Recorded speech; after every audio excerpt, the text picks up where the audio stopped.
Salut, bienvenue sur la chaîne Libre. Aujourd'hui, nous allons vous parler des deux plus grandes tailles du modèle embryon Twisted, à savoir le bloc de 7 pouces, 18 cm et 38,5 grammes, ainsi que celui de 5 pouces, 12,5 cm et 13 grammes. Le leurre se distingue par une grande queue charnue associée à un corps large que l'on retrouve également sur le modèle classique de Muechat.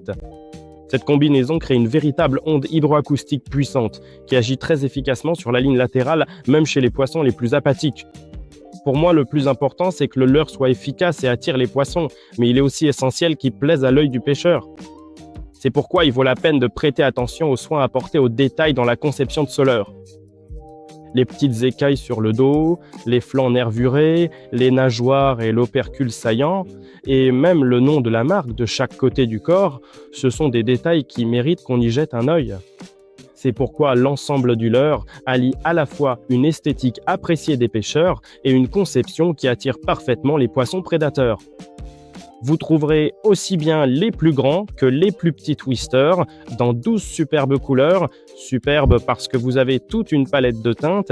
Il y a des couleurs naturelles, du vert, des couleurs flashy si vous avez besoin d'énerver les poissons, certaines avec des paillettes comme ici ou là, et même une couleur violette qui fonctionne nettement mieux, par exemple dans les eaux profondes où la lumière ne pénètre pas et où le violet est beaucoup plus visible pour les poissons. Donc vous trouverez vraiment de quoi pêcher dans toutes les conditions et à chaque saison. Les petits twisters de 5 pouces sont conditionnés en paquets de 4 pièces avec une description précise du poids et de la longueur de l'appât, tandis que les plus grands, de 7 pouces, sont vendus dans des blisters individuels. La façon de manier l'appât est vraiment très simple, car sa conception nous permet de le faire nager exactement comme on le souhaite. On peut la ramener de façon régulière, moi je donne souvent de petits coups en la laissant retomber, parfois des mouvements plus rapides, parfois une récupération très lente. Et la queue commence déjà à bouger, le corps oscille de gauche à droite et attire les poissons. Après le twister, j'y recours le plus souvent lorsque j'ai affaire à des poissons peu mordeurs ou pratiquement inactifs.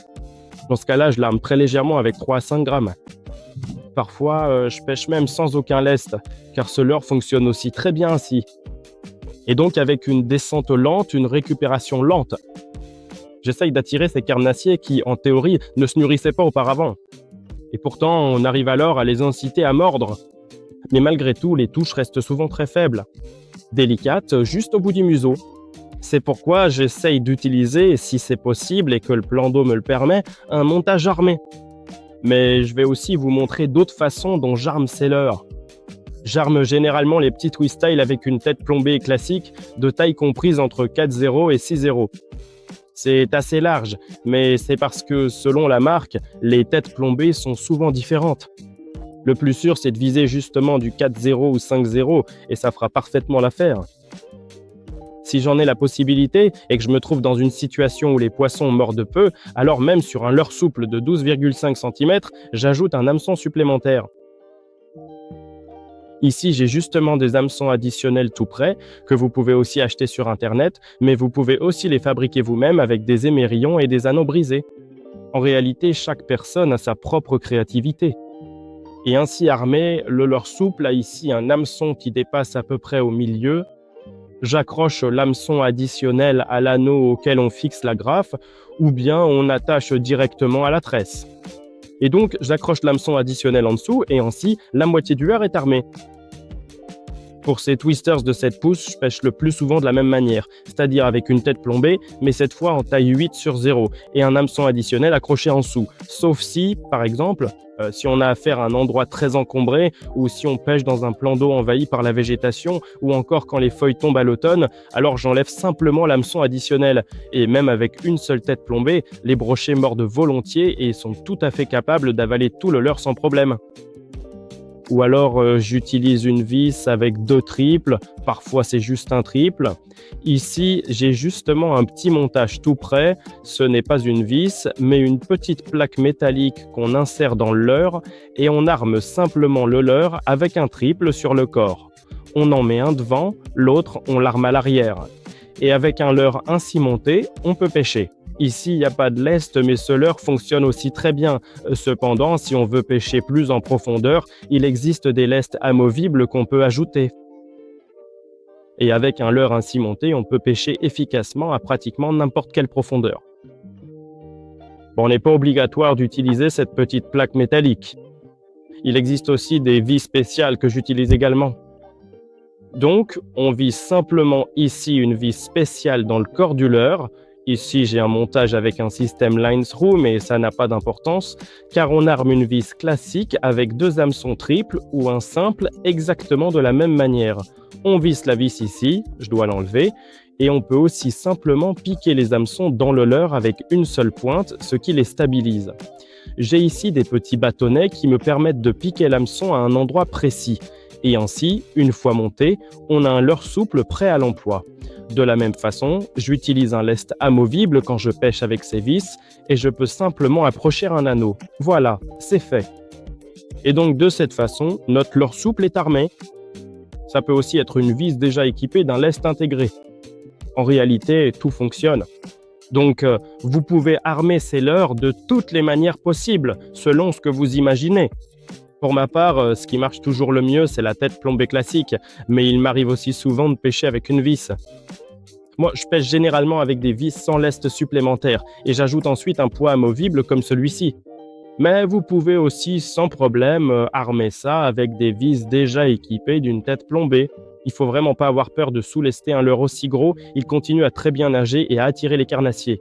Ça m'a particulièrement bien réussi dans des eaux peu profondes quand les brochets étaient paresseux et apathiques qu'ils ne voulaient pas du tout mordre. C'est justement ce type de montage que je pouvais animer très lentement, en pleine eau ou juste sous la surface au-dessus des plantes, qui arrivait à décider ces poissons inactifs. Et maintenant, revenons quelques jours en arrière, quand l'eau n'était pas encore gelée et qu'il n'y avait pas d'ambiance hivernale derrière moi.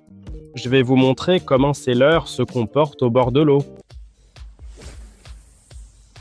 Et voilà, c'est maintenant terminé pour aujourd'hui. Ce n'est pas un gros poisson, mais il est là. Regardez-moi ça. Il a réussi à s'enfiler le twister tout entier directement dans la gueule d'un seul coup.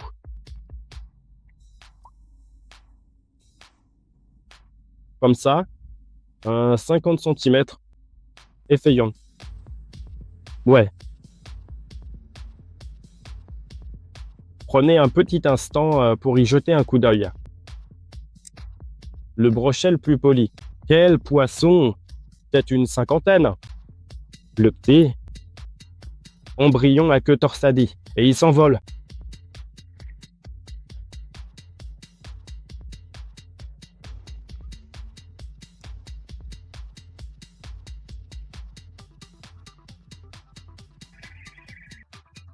Un petit bout de chou arrive. Jetez un coup d'œil. Non, c'est incroyable. Aucun appât n'est trop gros pour ces poissons. Il y en a tout simplement tas. Regardez. Un vrai petit bout de chou.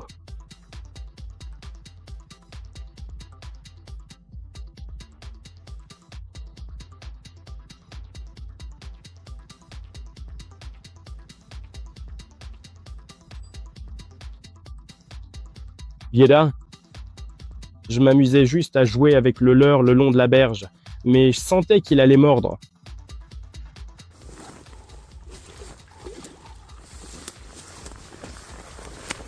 On ne peut pas encore dire que c'est un véritable monstre de puissance, mais bon, c'est tout de même un homme qui a déjà atteint la soixantaine.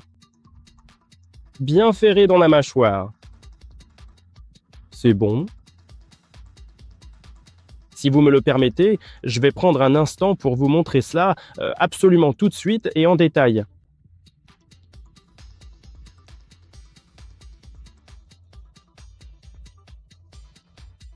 Il est même nettement plus imposant et volumineux que ce que j'avais pu imaginer au départ.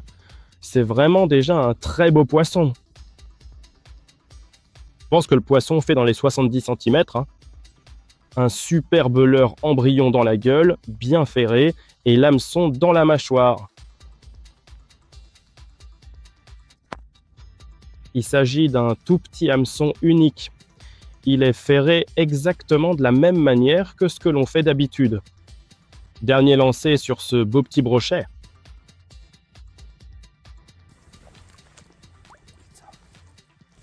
Profitant d'être au bord de l'eau, dans cette ambiance hivernale, j'ai décidé de lancer un peu, Et j'en ai attrapé un petit poisson. Mais au moins, c'est plus facile, histoire de ne pas tomber à l'eau. Mais regardez, il n'y a pas de truc comme ça. Parfois, quand leurre est trop gros, ferré ici, on glisse une feuille ici. Ferré joliment. Ciseaux. Tellement bien ferré que ça va être difficile de décrocher. Voilà, c'est bon. Regardez. Petit twister. Et voilà, un poisson de 55 cm repart direct. J'espère que ce contenu vous a plu et que vous avez appris ce dont vous aviez besoin. De mon côté, je tiens à ajouter que je recommande vraiment sincèrement ces leurres. Plus d'une fois, ils m'ont permis de débloquer la situation au bord de l'eau. Donc, je ne pars jamais à la pêche au brochet sans eux. Merci à vous d'avoir regardé et je vous invite à découvrir les prochaines vidéos. N'hésitez pas à vous abonner à la chaîne et à jeter un œil à l'offre de Libre Allers. À bientôt, prenez soin de vous.